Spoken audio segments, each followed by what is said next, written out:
Here at the Independence Reformed Bible Church, we do allow for questions following the sermon of the morning. Who has the first question?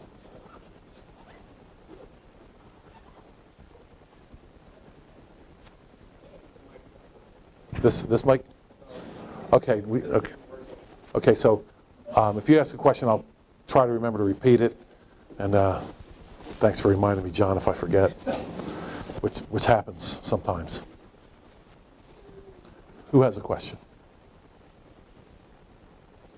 Oh, right here. Yes. I didn't really have a question. One of the things I always used with my children when they were growing up and they were complaining, I always asked them, what would we get if we got what we deserved? And that usually calmed things down a little bit, at least temporarily.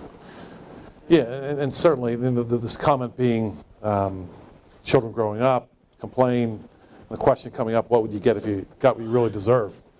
Now, of course, that does not allow us as parents to get out of our responsibility.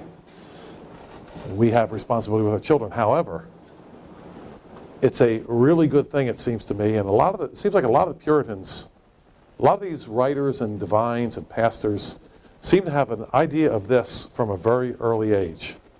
An idea of being thankful and grateful to God for the good things that He gave them.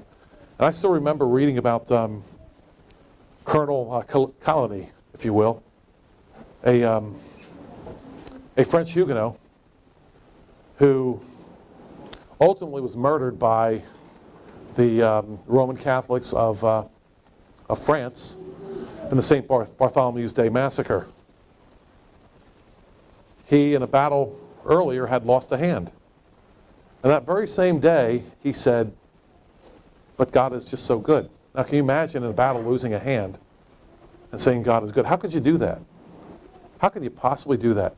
Unless you realize that every good gift really does come from God, and we've experienced a lot of good gifts. And He gave him the gift of that hand so far, and so He took it away. Doesn't change whether or not God's good. He's still good. He just took away one of His gifts.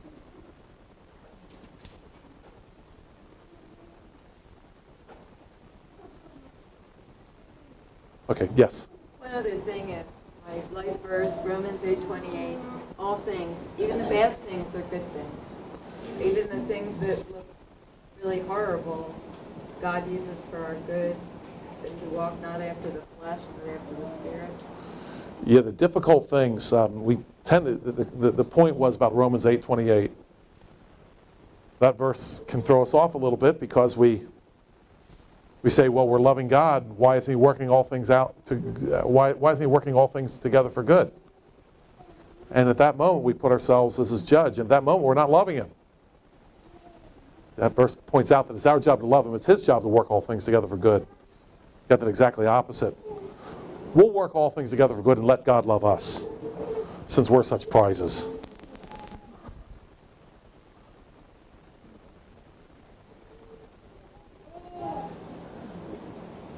Well, I certainly want to thank you for your kind attention here this morning. No other questions?